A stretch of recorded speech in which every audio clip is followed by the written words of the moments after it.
The Steelers coming in on Thursday night. Let's take a look. We mentioned Minkah-Fitzpatrick. Let's take a look at what they've got. How about this? 7 games with the Steelers, 34 tackles, 5 interceptions. Do you want me to repeat that? 5 interceptions in Amazing. 7 games? You know, 1 fumble force and a fumble recovery. And that was a trade touchdown. that when that was made with the Steelers at, what were they, at 0-2 or 0-3 or something at that point? Yes. People thought that was the craziest thing. Yeah, out they're of out of character. it. The Steelers never make that kind of trade. They gave up a #1 in a lost season for a safety. And now it turns out that this guy's been a big reason why they've won 5 and they out could of have, 6. the Browns could have taken him instead of Denzel Ward. Yeah. Which I don't think I don't think they regret that much. No, I don't think Denzel so. Ward's still a really good player. Let's take a look at Mason-Rudolph, who has come on to be the quarterback after Roethlisberger's injury. 133 out of 203, 1,330 yards, 11 touchdowns, and 4 interceptions.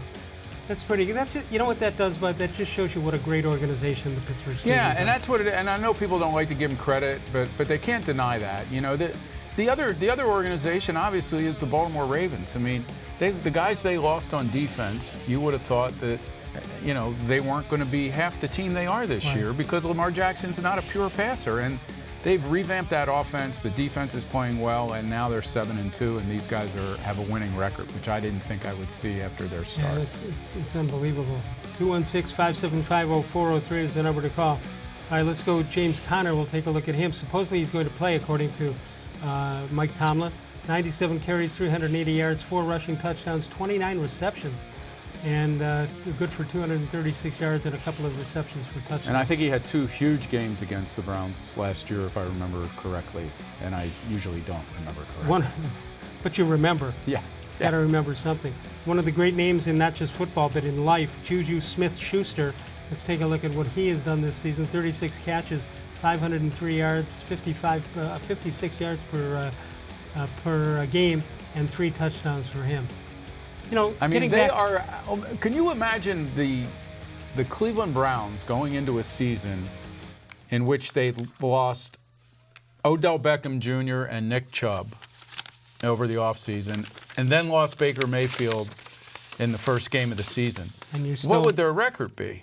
And these guys have lost Levine and Bell, Antonio Brown, Ben Roethlisberger, and they still figure out how to win. Sometimes I wonder, Les, if it's because a defensive head coach knows how to just buckle things down when they lose players. That's a good point. And they say, all right, we've got a backup quarterback. We're going to run the ball. We're going to play defense. We're going to do the little things that we think will keep us in games. And whereas offensive guys, like not just Freddie Kitchens, but offensive guys who are creative play callers, they always think that they can go for the jugular. They always think that they're going to win the game on a great play call and a great execution. All right, if that's true, and it may be, do you think the NFL, we now think of the NFL as being an aerial circus. Is it now changed that it doesn't have to be that way? No, I think if you have the quarterback, it has to be that way then, because the game is going to be put in the hands of that guy, and he's going to see enough deficits in the fourth quarter that he's going to have to throw it around. We mentioned, but if you don't have that quarterback, that's certainly the way to play. We mentioned earlier what they've been able to do, Pittsburgh has been able to do. Let's take a look. I mean, one of the most incredible stats is the Roethlisberger one, where he is 2-11-1. 11-2. Let's do it the other way around. Yeah, 11-2-1. Unbelievable.